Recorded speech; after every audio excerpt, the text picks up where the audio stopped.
Hi guys, আজি এইটো ভিডিঅ'ত আলোচনা কৰিম কলেজ অফ এডুকেশ্যন গুৱাহাটীৰ বিষয়ে। আৰু এইখন কলেজ আছে গুৱাহাটীৰ খ্ৰীষ্টান বস্তিত। গতিকে যোৱা বছৰ এইখন কলেজত বহু বেছি কম নম্বৰ পায়ো এইখন কলেজত ছিট পাবলৈ সক্ষম হৈছিল।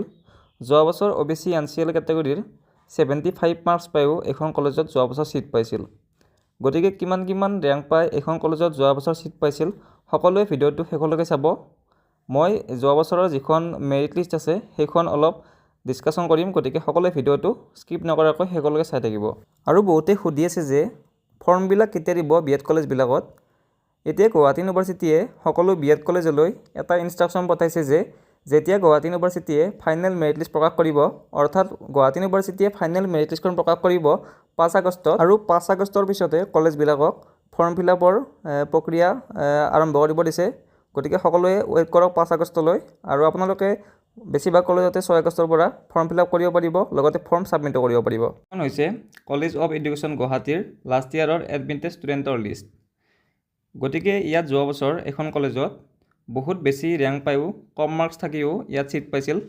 গতিকে আপোনালোকে ভিডিঅ'টো শেষলৈকে চাই থাকিব। মই ইয়াত দেখুৱাই দিম কিমান ৰেংক পায়ো ইয়াত ছিট পাবলৈ সক্ষম হৈছিল। ফাৰ্ষ্টতে যদি চাওঁ, যিজন চিৰিয়েল নম্বৰ 1ত থকা কেণ্ডিডেট আছে তেওঁ PWD কোটাৰ হয়, আৰু তেওঁৰ ৰেংক আছিল 2645। ঠিক তেনেকৈ মই যদি আনৰিজাৰ্ভ কেণ্ডিডেটৰ অলপ বেছি ৰেংক থকা ষ্টুডেণ্টৰ চাওঁ, তেতিয়া হৈছে এইজন আনৰিজাৰ্ভৰ কেণ্ডিডেট, আৰু তেওঁৰ ৰেংক আছিল 3418। ঠিক তেনেকৈ STP কেটেগৰীৰ 4480 ৰেংক পায়ো ইয়াত ছিট পাইছিল। আৰু যদি অলপ বেছি ৰেংক থকা ষ্টুডেণ্টৰ চাওঁ, তেতিয়াহ'লে আপোনালোকে দেখা পাব ইয়াত দেখা পাইছে STP, আৰু তেওঁৰ ৰেংক আছিল 4114 ৰেংক। ঠিক তেনেকৈ আৰু অলপ যদি বেছি ৰেংক থকা ষ্টুডেণ্টৰ বিষয়ে চাওঁ, ইয়াত দেখা পাইছে OBC NCL 24823028 ৰেংক পায়ো ইয়াত ছিট পাইছিল। ঠিক তেনেকৈ আনৰিজাৰ্ভৰ কেণ্ডিডেটজনে ইয়াত দেখা পাইছে 4193 ৰেংক পায়ো এইখন কলেজত ছিট পাইছিল। আৰু যদি অলপ তললৈ চাওঁ, তেতিয়া হয়তো আপোনালোকে দেখা পাব ইয়াত দেখা পাইছে আনৰিজাৰ্ভৰ কেণ্ডিডেটে 4155 ৰেংক পায়ো ইয়াত ছিট পাইছিল। EWSৰ 7297 ৰেংক পায়ো ইয়াত ছিট পাইছিল। আৰু ইয়াত দেখা পাইছে এইবিলাক হৈছে আনৰিজাৰ্ভৰ কেণ্ডিডেট, তেওঁলোকৰ ৰেংকবোৰ হৈছে 4228, 4035, 2999। ইমান এটা বেছি ৰেংক পায়ো এখন কলেজত যোৱা বছৰ ছিট পাইছিল। আৰু যদি তললৈ চাওঁ, তেতিয়া হয়তো আপোনালোকে দেখা পাব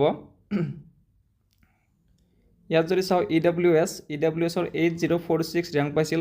8000ৰ ওপৰত ৰেংক পায়ো এইখন কলেজত যোৱা বছৰ EWSৰ কেণ্ডিডেটে ছিট পাইছিল।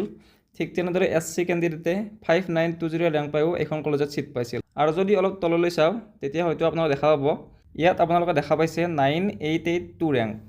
9000ৰ ওপৰত ৰেংক আছে, কিন্তু এইখন কলেজত যোৱা বছৰ ছিট পাইছিল STP কেটেগৰীৰ কেণ্ডিডেটে। ঠিক তেনেকৈ ইয়াত দেখা পাইছে আনৰিজাৰ্ভ আছে, আনৰিজাৰ্ভৰ 4910371 ৰেংক পায়ো এইখন কলেজত ছিট পাইছিল। বেছিভাগ আনৰিজাৰ্ভৰ কেণ্ডিডেট 3000ৰ ওপৰতে আছে, আৰু তেওঁলোকে এইখন কলেজত ছিট পাইছিল।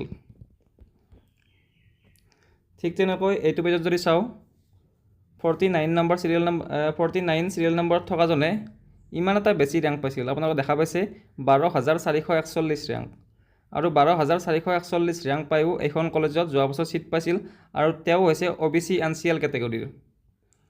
আৰু দেখা পাইছে OBC NCL কেটেগৰীৰ 7757 ৰেংক থাকিও এইখন কলেজত ছিট পাইছিল। গতিকে আপোনালোকে নিজেই দেখা পাইছে ইমান এটা বেছি ৰেংক থকা কেণ্ডিডেটেও এইখন কলেজত ছিট পাইছিল। গতিকে আপোনালোকে হতাশ নহ'ব, যদি আপোনালোকৰ নম্বৰ কম আছে তেতিয়াহ'লে আপোনালোকে অলপ বেছিকৈ কলেজত এপ্লাই কৰি দিয়ক, এইখন কলেজত এপ্লাই কৰিব পাৰে। ইয়াত দেখা পাইছে OBC NCLৰ 9686 ৰেংক থাকিও এইখন কলেজত ছিট পাইছিল। ঠিক তেনেকৈ আনৰিজাৰ্ভৰ 3908 ৰেংক পায়ো এইখন কলেজত ছিট পাইছিল। ইয়াৰ পিছত EWS দিয়া আছে, EWSৰ 8241 ৰেংকলৈও এইখন কলেজত ছিট পাইছিল। আপোনালোকে আৰু দেখা পাইছে STP কেটেগৰী আছে, STP কেটেগৰীৰ 9604 ৰেংকলৈ এইখন কলেজত ছিট পাইছিল। ঠিক তেনেকৈ OBC NCLৰ 5085 ৰেংক পায়ো এইখন কলেজত ছিট পাইছিল। STHৰ 5373 ৰেংক পায়ো এইখন কলেজত ছিট পাবলৈ সক্ষম হৈছিল। চ' এইখন কলেজত যোৱা বছৰ আনৰিজাৰ্ভ কেটেগৰীৰ 4910 ৰেংকলৈ এইখন কলেজত ছিট পাইছিল। ঠিক তেনেদৰে OBC NCL MOBC NCLৰ 12441 ৰেংকলৈ এইখন কলেজত ছিট পাইছিল। আৰু EWS কেটেগৰীৰ 8241 ৰেংকলৈ এইখন কলেজত ছিট পাইছিল। তাৰপিছত SCৰ 6399 ৰেংকলৈ এইখন কলেজত ছিট পাইছিল আৰু STP কেটেগৰীৰ 9882 ৰেংকলৈ এইখন কলেজত ছিট পাইছিল আৰু আছে STH আৰু PWD STHৰ 5522 ৰেংকলৈ এইখন কলেজত ছিট পাইছিল আৰু PWDৰ 6842 ৰেংকলৈ এইখন কলেজত ছিট পাবলৈ সক্ষম হৈছিল গতিকে আপোনালোকে দেখা পালে ইমান বেছি ৰেংক থাকিও এইখন কলেজত যোৱা বছৰ ছিট পাইছিল সো বন্ধুসকল আপোনালোকৰ যদি অলপ নম্বৰ কম আছে বা ৰেংকটো অলপ বেছি আছে তেতিয়াহ'লে আপোনালোকে হতাশ নহ'ব আপোনালোকে অলপ বেছিকৈ কলেজত এপ্লাই কৰক 6-7খনমান কলেজত এপ্লাই কৰক তেতিয়া হয়তো কোনোবা এখন কলেজত পোৱাৰ চান্স থাকি যাব পাৰে বহুতেই এপ্লাই কৰে বহুত কলেজত কিন্তু সকলোৱে এডমিশ্যন নলয় হয়তো বহুতেই বেলেগ কলেজত এডমিশ্যন লয় বা বহুতে গভৰ্ণমেণ্টত পাই যায় সেইকাৰণে কিছুমান কলেজৰ ছিটবোৰ ভেকেণ্ট থাকি যায় আৰু সেই ভেকেণ্ট থকা ছিটবোৰ লাষ্টত পূৰ কৰা হয় সো বন্ধুসকল আপোনালোকৰ যদি অলপ কম নম্বৰ আছে তেতিয়াহ'লে অলপ বেছি কলেজত এপ্লাই কৰি দিয়ক গতিকে আজিলৈ এইখিনি আছিল যদি ভিডিঅ'টো ভাল লাগিছে লাইক কৰি আৰু যদি আপোনালোকৰ কিবা ডাউট আছে তেতিয়াহ'লে কমেণ্ট বক্সত জনাব পাৰে